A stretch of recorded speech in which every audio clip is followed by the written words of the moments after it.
Welcome to Offshore Explorer with Scott Dodgson. I'm Scott Dodgson, your host and general storyteller.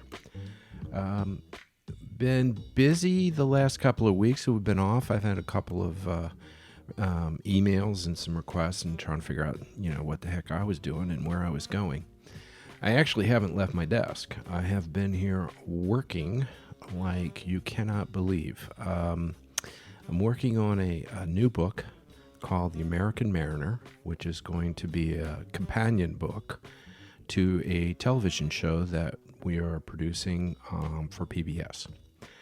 It's very exciting. Once we get through all this COVID stuff and we figure out the sponsorship money, the PBS has a little bit different investment structure.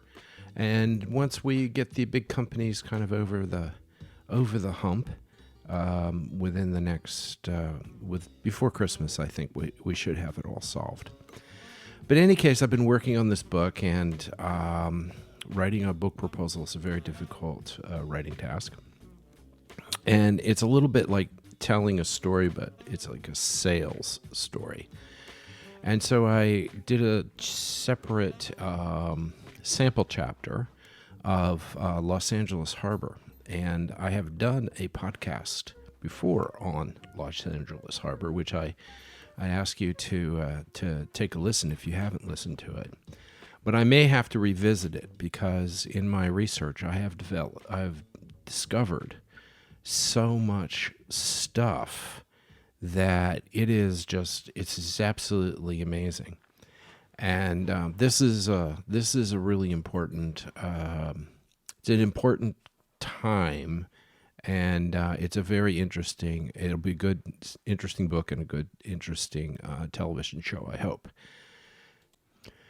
I am also pleased to announce that I will be taking some of the stories that I have done on the podcast, and I have written them, and I'll be publishing those stories through a publisher. I don't have the final okay from the publisher yet, but they have become fans of the podcast, and I'm pretty excited to be able to get those stories out and maybe, distribute the book a little bit more than the podcast even. But to say the least, I've been very busy with 2 books, but I also have been following up on some of the requests that I get. If you go to offshoreexplorer.org, you will find, you could send me a message through there, and I'll get that message. It's a great way to communicate. So if you have questions or you just want to find something out, about something I said, or if I said something wrong and you want to just say, hey, dude, you're off base here. I'm really happy to hear that because I think it's important to try to keep the integrity somewhat going so this doesn't turn into some sort of sailor's yarn as opposed to a real story. So I got this one interesting request from some fans that have been listening for quite a while, Joachim and Layla, and they're on the sailing yacht Kairos. I hope I'm saying that right, Kairos, Kairos. So they sent me a note asking about sailing from the Caribbean to New York during hurricane season. They're in Curacao, and they wondered if I had any kind of advice. Well, let's be very clear that at the height of hurricane season in the Caribbean, it is really important to try to stay put, especially if you're in Curacao.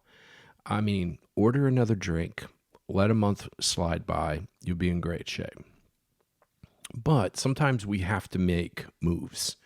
Sometimes the boat has to get from point A to point B. We have to get it back to our dock, and it could be in Maryland or New York, or it could be in Amsterdam or London. It doesn't matter. But, sometimes we just have to make that move. And it seems on the surface to be somewhat of an imprudent move. So I'm going to that's the first part. Don't move. Okay. But if you have to move, I have had mixed results. I have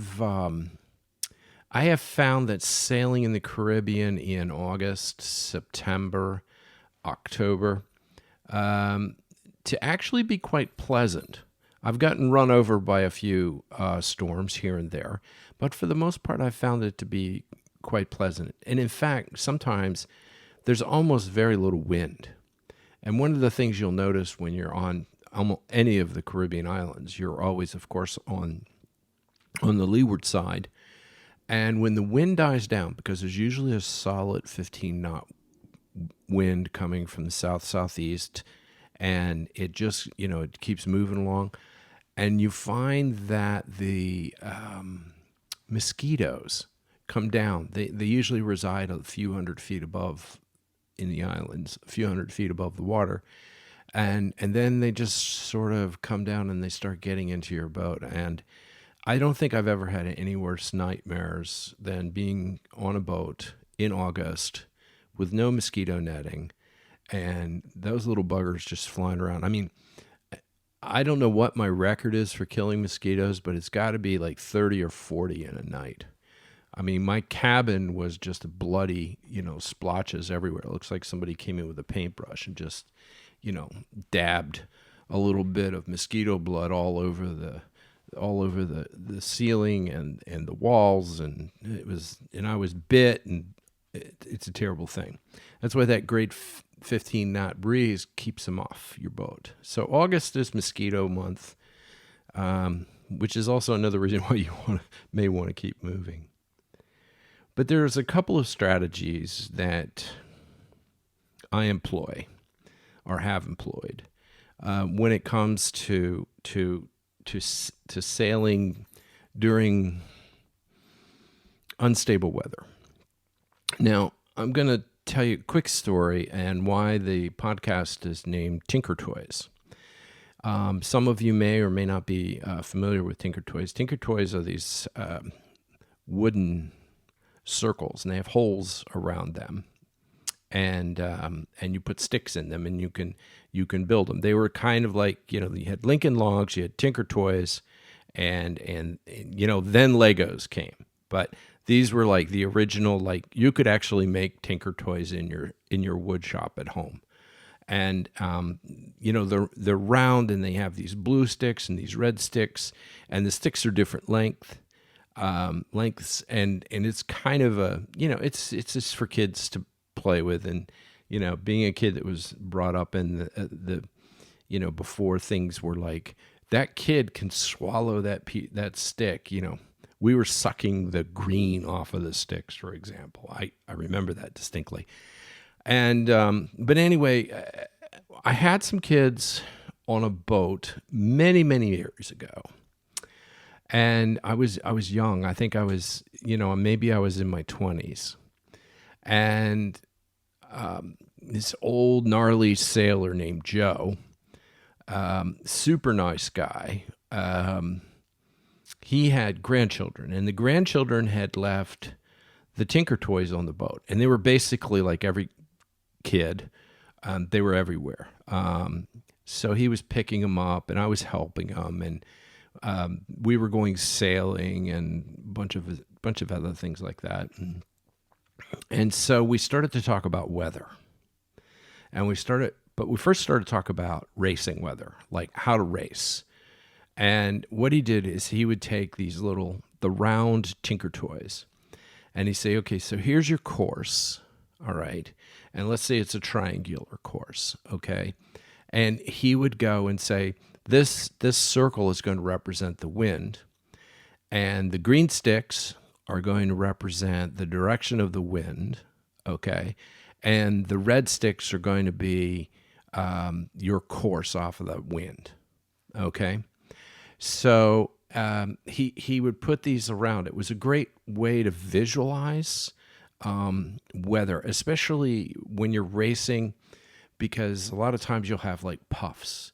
And today, of course, I watched the America's Cup and all that. These guys have like the most sophisticated computer systems, barometers. They can see just a tiny little deviation in pressure, in water temperature, and this all affects on how strong the wind is, and if it's going to change the direction of the wind, if the wind is going to pick up, where the wind is coming from, what's the source of the wind? Is it coming off of land, which is hotter than the water, which is colder, and all of these things. So there's all these great programs, and they're very cool. I mean, I think they're very, very cool. But in fact, one of the neat things is with the Tinker Toy set, is I got to visualize what it's like to see a puff of wind. For example, to see a puff of wind, you could see the ripples in the waves. You could see the change of color, the darkness. And it could be just a slow-moving puff, a little tiny zephyr. But when you're racing in low wind speeds, that's what you're looking for, that you want to grab that. Now, so that I had this idea of these Tinker Toys and this, that, and the thing, and I thought it was really great. And it helped me visualize everything. And I hope it helps you visualize a little bit about what I'm trying to do. Then the second thing is, I sort of applied the Tinker Toy theory of visualization of weather into ocean racing. And instead of being a Tinker Toy that represented a puff of air, or it represented a low or high pressure system, and then the other round Tinker Toy connectors would represent the spin-offs of those low pressure units, because a low pressure, especially like a low pressure like a hurricane, is not a uniform piece of weather. There's lots of things going on inside it. There's lots of eddies. There's a lot of stuff that's going into it. It's held together in general, very large piece of stuff, right? Of weather, of speed, of barometric pressure, of water temperature. It's held, okay? But there's a lot of little things that are going in that are spinning off because of the rate of spin. And these little eddies will go out, okay? It's just like while you get a gust of wind, that's a little eddy, all right? And then that gust of wind goes away. It's just a little eddy. That's just what it is, okay? So the reason I'm saying this is because if you're going to sail from, say, Curacao to New York during this time of the year with hurricanes, you have to do, first of all, you have to make your decision process has to be early in the process of sailing. People get in trouble because they don't decide what the heck they're going to do. And I'm not perfect. I have had the stuff kicked out of me because I waited too long, or because I thought, oh, that Hurricane Bertha, for example. I was in St. Kitts. Hurricane Bertha wasn't even supposed to be a hurricane. It was a tropical storm. You can ride out a tropical storm. No big deal, okay? A little wind, a little that. 12 hours, 18 hours, it's gone, unless it stalls. And then it's just rain and wind. You can sit on the hook all day, watch TV, have a drink, whatever the case may be, you're cool. But then when the speeds get up, the hurricane, then the boat starts rocking a little bit more, and the swell starts getting bigger, and it can become quite uncomfortable. And I was slow to make the decision that I should just leave there, St. Kitts, and just head south, okay? And this decision, I just said, oh no, that's all right. This will pass. It's going to pass north of St. Bart's and St. Martin, and it's going to kind of meander its way. Maybe it'll reach the Bahamas, maybe not. Maybe it'll just float out there in that nowhere land, and I'll be better off for it. But no, the hurricane decided to change direction. So my decision of not leaving and repositioning myself was shot. It was a bad decision because the hurricane came down and just roared right over me. And I've told this story before in other podcasts, but that was just the source of stupidity on my part. And kind of knowing I could write it out, but it's also overconfidence. Okay. The main thing is you have to make your decision early. So if you're leaving from Curacao, you're probably going to go head up to Hispaniola, probably go up the Mona Passage to get to Florida, and then work the coast up from there to New York, which is actually the best way to go. But you're going to have crossing the Caribbean to Hispaniola and all the rest of that stuff should be during hurricane season relatively safe, although hurricanes do happen in the Western Med, and their tendency is to head towards Mexico, but sometimes they turn and they will run up and hit New Orleans, and they will hit the west coast of Florida when they turn in. I don't know. I can't tell you. I don't think there's any real science or facts to the frequency of these hurricanes versus the frequency of the hurricanes that come from Africa. I would say that it's probably more the African hurricanes that have a tendency to get bigger, and there's a more frequency of them. Because off of the Cape Verdes, that's where they that's like a nursery for hurricanes. And I've been in Cape Verde, which is absolutely a place to die. It's just an amazing place to live, and it's beautiful weather. And it's great sailing, lots of little islands, lots of places to go, unique culture from all over the place. And it's just like you could be on a different planet. That's how good it is. That's definitely doesn't show up on people's bucket lists, but it shows up on my bucket list. But I've done it, so that's a check mark for me. But I'm just saying, it's a cool place. But it's also a place where the hot air from the Sahara Desert comes over, hits the water. They start storms. The little storms turn out to be big storms. So there's a little bit more frequency. But that distance between Curacao, and you can pretty much see if there's any low pressure that is developing mostly in Colombia, because they do get quite a bit of rain, and they get a lot of these squalls rushing out of the jungle and hitting the water. And that's how they end up getting sourced into hurricanes. So you keep your eye on that, and if it looks clear, and it's one of those places that it's not predictable, but you could see if something's going to happen, then make your run. And when I say make your run, I mean you have to plan along the way where you can bail. You have to plan on your way where you could hide, because hurricanes are too big. They're traveling, 15, 20 knots? That's their forward speed. And your boat is going to go how many knots? It's not going 15 to 20 knots if it's a sailboat. Maybe a big sailboat, you could get that out of it, or a catamaran. But and I know a lot of people with catamarans that, whenever they see a hurricane coming, they're gone. They can outrun it. They just, set sails and go 15 knots. I'll be back in about 3 or 4 days. Bye. And they just go south. They get as far away, find a safe zone on the map, and go to it. And then when the hurricane passes, they just turn around and come back, and they're back. But if you have a monohull, you're just not going to outrun a hurricane, nor are you going to outrun the breadth of a hurricane, because these suckers cover hundreds of miles, okay? And you've got a lot of swell. It's going to slow your boat down depending in which direction you're going to go. And I'm going to talk about that in just a second. But the strategy is important.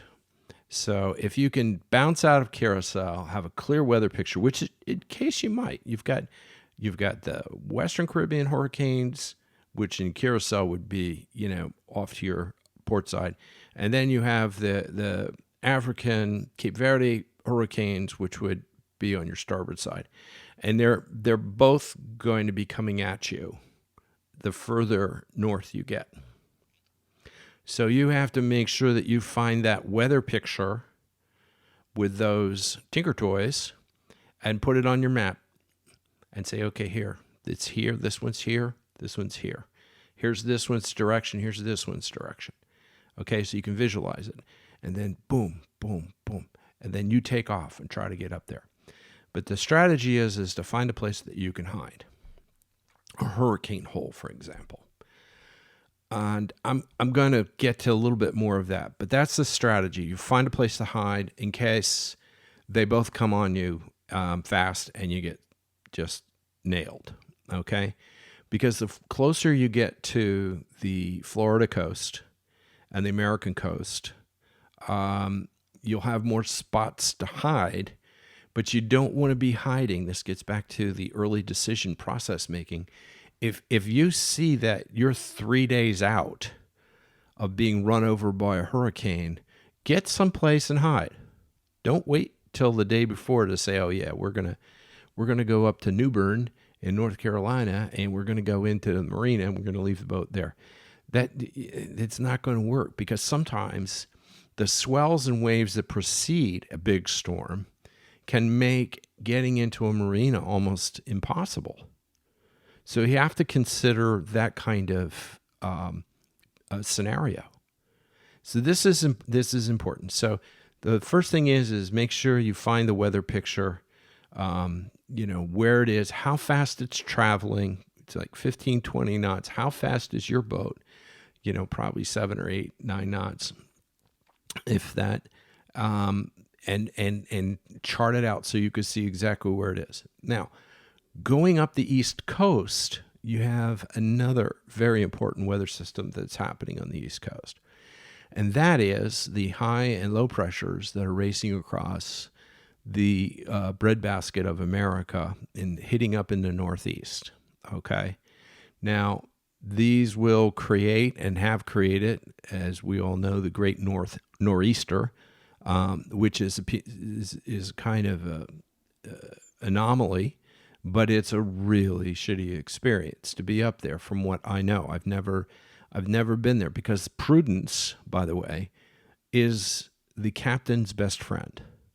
It's better to be safe than say, oh yeah, we're going to go battle the waves. That's bullshit, okay? You want to preserve life first and then preserve your equipment. And that means prudence. If it takes longer, it takes longer. To give you an example, I spent 2 weeks in Santa Barbara waiting to go around Point Conception in California. And for those who don't know Point Conception is roughly the area between Central California and Southern California. So Central California is more like Mediterranean weather. It's a little rainier, it's cooler, warmer, it's nice, it's drier, it's dry. But Southern California is desert. Okay, so it creates a stationary front there. And that stationary front is just like, if you catch it at a bad time, it is not uncommon to see 50, 60, 70 knot winds blowing all day and all night. And there's just no way to get around it. And that was, as I've been doing some of my research, and I know this as a fact because I've battled with Point Conception for many years now, is that most of Southern California was slow to develop because sailors couldn't really sail there. Current was against them, wind was against them, Point Conception was against them. It's just ugly. Plain ugly, ugly, ugly. Which brings me to other ugly pieces of water. Probably at the top of my list is the Bay of Biscay. Now, for those who don't know, the Bay of Biscay is that little bay, big bay actually, between France and Spain on the Atlantic coast. It is a place where many, many ships have wrecked. In the winter, they don't put ships in there at all. Even the big container ships and stuff do not go in that area. It is the ugliest piece of weather. They build up such wind in there, and it's shallow. Per se, it's like 1,700 meters average depth across the Bay of Biscay, and it creates this wind that goes all across the south of France in that little area along the edge of the Pyrenees, which is the Pyrenees are the mountains that are between Spain and France, and some are in Spain, some are in France, and they race across, and then they shoot out. It's like a frickin' tunnel, okay? And they come out into the Bay of Lyon. And the Bay of Lyon is my second piece of shit water. And I've had my butt kicked more times on regular sunny days. Regular sunny days. I've been out in the Bay of Biscay in a powerboat in a San Lorenzo 120 on my way to Spain. And I've had to turn that thing around because the waves and everything were just too much for me to deal with. That's a lot. I couldn't even go slow. I mean, we actually dislodged the refrigerator in the galley and all the plates. It was insane. I was surfing at 20 knots down these, 30-foot waves. This is ugly. And I should shout out to what is it? The Cook Inlet. Is it called the Cook Inlet? It's between in New Zealand, between the two islands, the North and South Island. That little piece of water to go between them is, again, that's another notoriously crazy piece of water to sail in. There's Western Australia. There's some of the water out there is that's also quite insane. Even rougher than, say, going down to around Drake's Passage. Some of the stuff is these are just ugly pieces of water. And it's best to know where these ugly pieces of water, because you don't want to get caught if you have to go across an ugly piece of water with a hurricane coming on top of you or some sort of depression, low pressure storm, kicking up across that stuff, because then it gets exponentially crazy. In the Caribbean, an ugly piece of water would be the Mona Passage. The Mona Passage is between Florida and Hispaniola, with Cuba a little further south. That's an area that you want to make sure you go through with perfect weather conditions. It's not wide, and you won't be going for our friends in traveling to New York. So you're going to go across it, but you're not going to go the long way. You're going to be going with the Gulf Stream. Now, sailing up the Gulf Stream is another interesting sailing piece of water, because being in the Gulf Stream, you get the river flow, so to speak, and it will rush you up, and it can be really fine sailing, but it also could be very lumpy and uncomfortable sitting in the boat. You'll be running with the current. The wind probably at this point will make sense. It's going to be probably off the land, and you should be motoring along pretty good. Not motoring, but you should have enough wind to sail along the coast with the current and keep yourself up in that 5, 6, 7 knot range. It's also important to plot your strategy, as I said. Figure out where you're going to go, where you can hide. Keep your eye on those tinker toys and keep plotting those as you keep going up until you get all the way up to New York. The worst case scenario is you have to put in and take some of the the waterway up, but it'll be okay. I like sailing on the outside, to be honest. I think it's faster. Um, I just, it's just like let's go. I love the idea of being out in the open water because it sort of speaks to me in the sense of being self-reliant.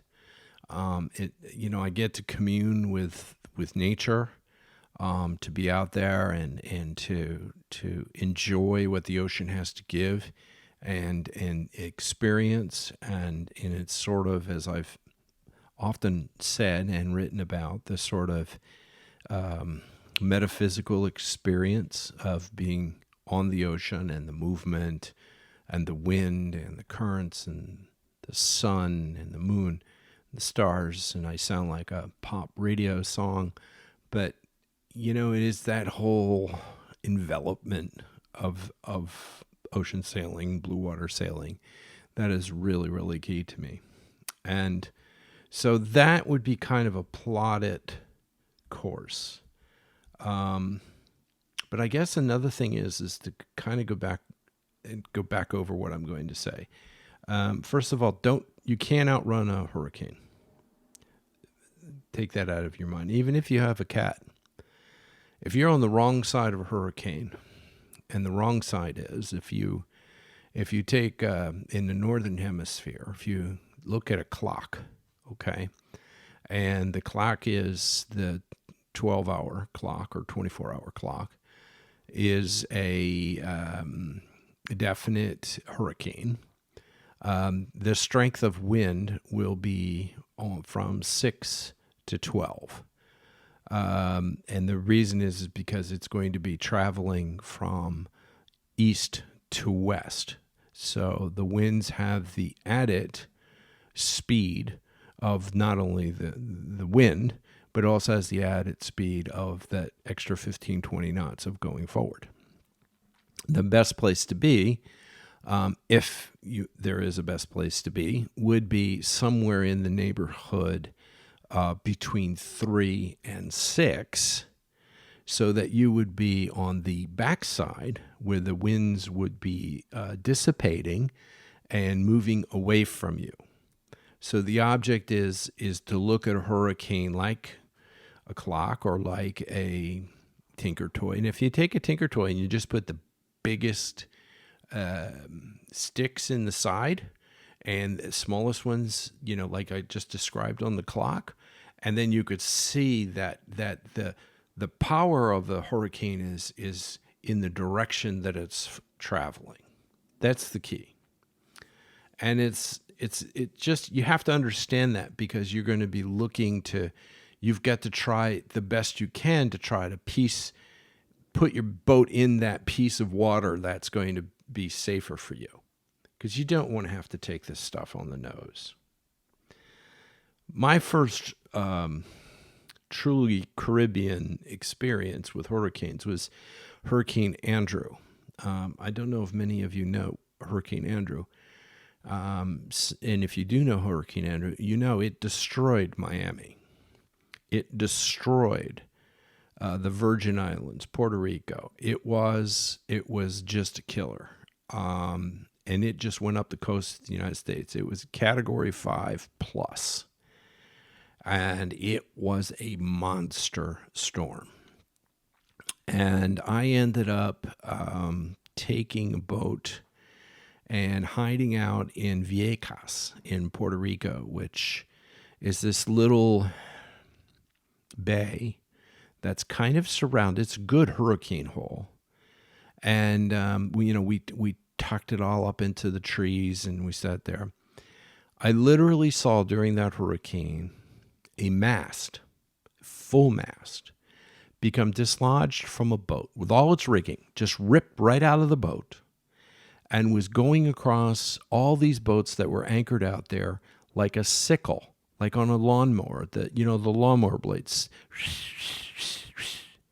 just slicing masts in half, and never even slowed down until it just lost its rhythm and it tripped and fell in the water. And then it still got picked up and sort of tumbled along. And this is a mast. So there's a lot of crazy stuff that happens. And one of the craziest things was, which I thought was as crazy as life can be, is that the Coast Guard was sending out maydays because they actually got washed up. Their little their little cruiser ended up on the hard. You got literally I don't know what they were doing. I'm going to do a thing on the Coast Guard, and I know people who love the Coast Guard, and I certainly love what they do, but they, in a lot of cases, they're not particularly well trained when you get down the rung, so to speak. Some parts of it are very good. Other parts, their interdiction stuff is a joke, I think. I've never had good things happen around the Coast Guard. But anyway, that's a story for another time. So the important thing is let's take two elements here. First of all, you're out at sea, you get caught. The hurricane, let's say you make an early decision. Let's say your boat you can go 200 miles in a 24-hour period. You decide that you're going to take off. Let's say you're in St. Martin or St. Thomas or any of the British Virgin Islands, anywhere up there, and you said, okay, I'm going to hit it on south. So in 24 hours, you make 200 miles south, and you're just heading let's say Colombia or Curacao or Bonaire, okay, or Aruba, any of those, the ABCs. You're going to head down there because there's no hurricanes down there right now. And you're booking, but you only make 200 miles a day in a 24-hour period. But you made an early decision, so you got, let's say, the hurricane is going to get there for 3 days. So let's say you get 600 miles. Well, if you take the breadth of a hurricane, and that hurricane could be 400 to 500 miles wide, okay, 200 miles at least, okay? If it makes a quick jog and turn down and it wants to go underneath the Virgin Islands and that part of the Windward Islands, because the water is warmer there, you're suddenly, that 600 miles you thought you were putting between you and the hurricane is now down to 100, 200 miles, and you've got the storm on your back. But you're still better off than having it run over you. So this is important. And the other important thing is you have to watch, where's the water the warmest? If you look at the water temperature across the Caribbean, it is fairly even, but there are places where it's exceptionally warmer. I mean, the Bahamas get hit with hurricanes all the time because the water is hot there. It's warm. And hurricanes love warm water because that's where they get their energy. They're like, ravenous dogs when it comes to that. And they'll suck that energy up and build up strength like in hours. And they can go from a tropical storm to a Cat 1 to a Cat 2, within a 24-hour period. And if you're going to sit there and say, I'll let that baby pass me, it's just a tropical storm, been there, done that. And the next thing you know, the water temperature is up about 86 or whatever it is today, and boom, there you are. You're done. You got a Cat 2 on top of it, and you're sitting at a single hook. So running with the storm, and a couple of quick advice things on running with storms. If you know the storm is coming, prepare your boat, top and bottom. Okay, let's just talk about what you do on your deck. You got stuff on your deck, get it off your deck. There's no reason to have anything on your deck. It just creates windage, and that's a really important thing. If you have a big bimini, okay, take it down. Strip your boat on top, okay? I know a lot of people, be able to prepare having, all your sails tucked away. If you have reefs, you might want to put them in before it gets too bad, okay? That's not a bad thing, okay? Barbecue grills, okay? Surprisingly, having those sit on the back of a boat, they get affected, but it tosses and turns. It makes it worse. Okay, if you have jerry cans along the side of your stanchions, yeah, that's another one of those things. Get rid of that stuff. If you have a dinghy, okay, put the dinghy in the water. Okay, don't put it up on the deck of the boat. Put it in the water. All right, and use a painter that floats, some kind of neoprene line or whatever the case may be. Don't use chain, don't use wire. Take the engine out of it. Put the engine. You can put that on the deck, or you can put that, in a locker if you can, or even put it downstairs. I've put mine downstairs in the salon just to get it out of the way. I knew if I needed it, I would have grabbed it and the fuel tank, and would have been in the dinghy in a heartbeat if the boat started to sink. But at least the dinghy is in the water, and that is one airborne son of a gun. So that's how you prepare your boat. So you're going to go pretty bare while you're running from hurricane. And that's the advice on running from it or sailing to it or from it. You have to be, if you think if you feel you're getting picked up wind-wise, reef, get it down. That stuff, the storms change the water, change the waves really tough. Another thing that occurs to me as I'm talking about this is that when the hurricane passes you, you're going to have this residual swell, and it will be steep. It's always steep. And one of the things, depending on the kind of boat that you have, and how the hull is configured and where the prop comes out, you may be exposing your prop on the swell to a little bit of air or a little bit of shallow water, because the swell goes up and you go up, and then the propeller is exposed, and your diesel engine runs real high RPMs because there's no resistance to it. So it goes, and then it digs in. Digs in. All right. Very important. Don't try to overdo it. You don't go fast.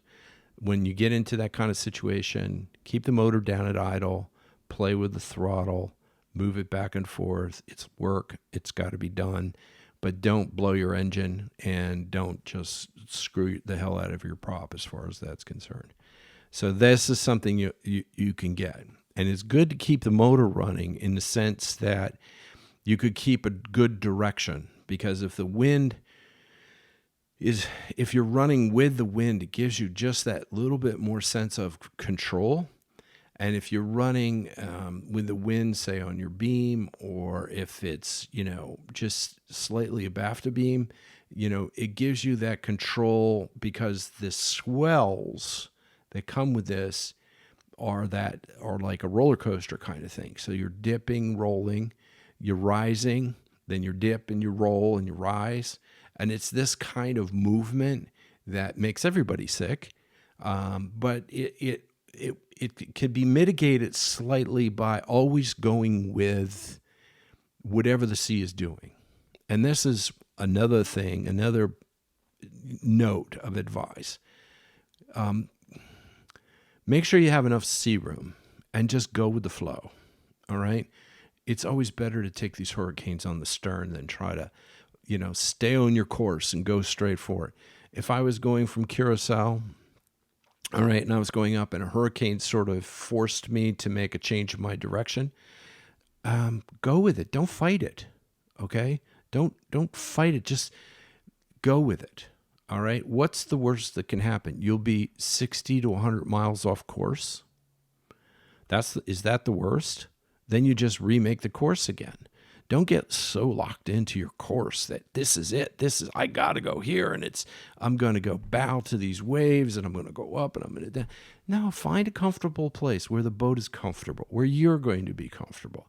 Remember, this storm's the hurricane is it's going to be over in 18 hours or 20 hours. All right. So if you end up having to hunker down, and you're going to be in some sort of great hurricane hole. St. John, by the way, has the best hurricane hole. Vieques is a good hurricane hole. There's plenty of little hurricane protected areas along the U.S. coast if you're that way. But I just want to give a quick perspective, especially to some of the sailors that follow me that are in Europe and Australia and New Zealand. We talk a lot about the Caribbean, okay? And the Caribbean is a big place, much like the Mediterranean is a big place. But one of the things, if you're in the British Virgin Islands, the Leeward Islands, the Windward Islands, as they call them, that distance from the Windward Islands to, say, New York is about 1,200 nautical miles. And the distance from the Windward Islands to Miami is about 1,200 miles. And the distance from Miami to New York is in the 1,200 mile range. So you've got this is a triangle. It's not the Bermuda Triangle, but it is a triangle. So don't get confused. It's a pretty interesting sense of distance that you have, okay? I would always prefer to stay on the Caribbean side rather than the Atlantic Ocean side if there's a hurricane.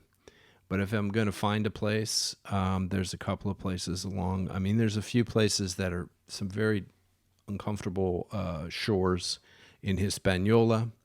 Haiti, it's not a lot of good anchorages in Haiti. There's some.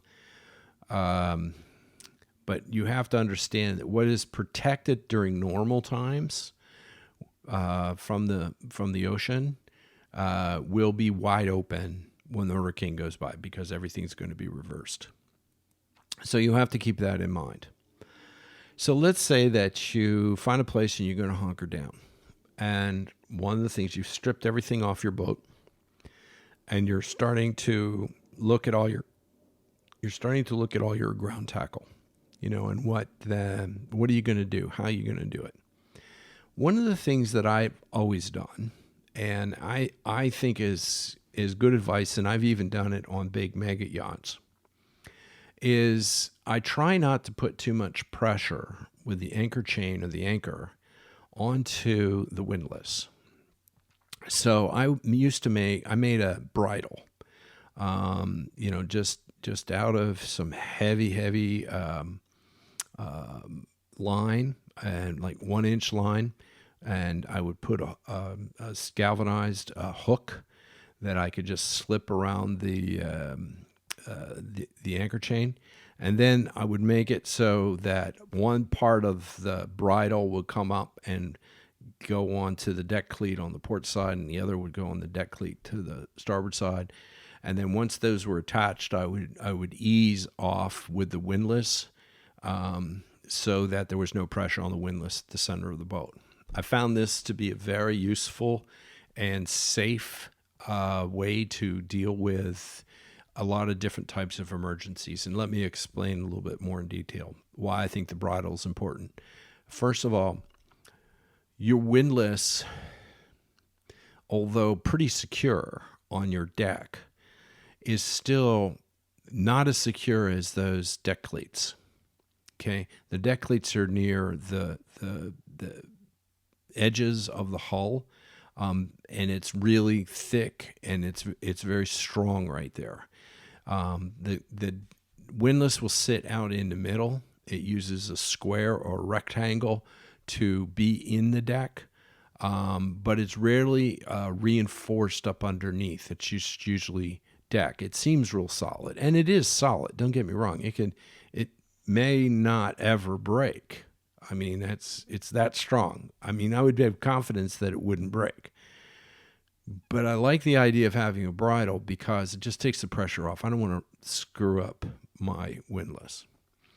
The other part of having a bridle is that if I'm in a sort of an emergency situation, let's say, and I've had this happen to me before, where I had to drop my anchor. I did not have time to go in a hurricane and pick up my anchor. I was by myself. I was in a hurricane. I didn't have a remote switch to operate the windlass. There was no way I was going to get to the boat, stand on the little button, lift the anchor without ending up on the shore in the surf. So what I did is I put the engine into gear. I judged my engine gear just enough so that I would be making forward speed, even though I was having 6-7 foot waves coming at me. And the wind was blowing probably at that point about 75 miles an hour. And I was just up and down and, scooping up big chunks of water. So I went to the foredeck and I had taken the anchor chain off of the windlass. I had disconnected it previously inside the anchor locker. And so all I did was I just let go the bridle and I walked back and the chain just went right to the bottom. And I was back at the boat before the boat could go in any direction, accelerating, getting up over the waves and I was very literally I was on the shoulder of the surf, of the waves. I was like another 6 feet. I would have been barrel rolling. That's how close it was. So that time that it took me to go from the bow back to the helm was very key. And if I had to just try to pick up the anchor, because when you're under that kind of pressure and the anchor is going to cut loose, it's not going to keep digging in. It's just going to break loose and you're going to have, 75 foot of chain out there and you're going to be trying to get that up and your windlass is going to be working like a son of a gun. And you're just going to float back into the island or into the surf or wherever that case may be. It's always the lee shore that gets you. So that's another reason why I like the bridle. And I also like the bridle because it sort of gives you a sense of professionalism. And just sitting out there on a single hook, is not. Now, if you don't have a little galvanized, chunky galvanized hook, I would recommend using a rolling fisherman's knot. And that's very easy to do. You just bend over off the bow, put on your rolling fisherman's hook, and then just bring the line back up into your cleat. You could use a single line. You don't need to use a double line for a bridle. You'll sit just fine as far as that's concerned. Bring it in through the hawser and around. And that will relieve the pressure, trust me, a lot. Now, a lot of people, when they're anchoring during a hurricane or a storm, a lot of different theories. And one of the most interesting theories is a very, very good friend of mine and his girlfriend, Paul and Suzanne. They had a Beneteau 50. They very experienced sailors, and we were in Guadeloupe, waiting out a hurricane. It was like a Cat 1 or Cat 2. I don't remember the name of it, but we were waiting out the hurricane. So Paul, he puts out an anchor. He puts out 2 anchors off his bow. Then he turns around and he's working like a dog, and he puts a stern anchor out. And then he put another anchor off his midships. And he had all these anchors all the way around. I think he had 6 anchors out. And so his boat wasn't going to move. And it seemed to me very prudent. And at the time before the storm hit and I was watching him do it, I was feeling actually quite guilty. Because what I did was just put out 1 anchor. And I drove that anchor when I backed off the anchor, backed it up. I drove that anchor as deep into the good, solid, sandy bottom as I could. Right off of Guadeloupe, right in Guadeloupe. And that was the thing. I was doing that, and we were talking about it. We were in our dinghies going back and forth talking. Well, I don't know. This is kind of so we had a point of disagreement about how one should anchor in that. The storm came. It really hit us in the morning, and this was great because you can actually see what's going on in the morning. And I do this when I know that the hurricane is really, kicking up and doing its thing. I stay downstairs. I don't go upstairs. I have all my windows, not open, but the curtains pulled aside so I could see what's going on. And I have the engine on, just idling. Sometimes it's in gear, sometimes it's not. I'll go up, I'll put it in gear. If I think I'm dragging anchor a little bit, or if I think something's going on, I'll have it right there. I will use the engine to assist the holding of the anchor if necessary. But most of the time I just have the engine on, just letting it, just let it run. And this way I'm ready to go. I don't have to go up, turn the key, start the engine, do this, do that, do this. The engine's on. It makes me feel better to do that.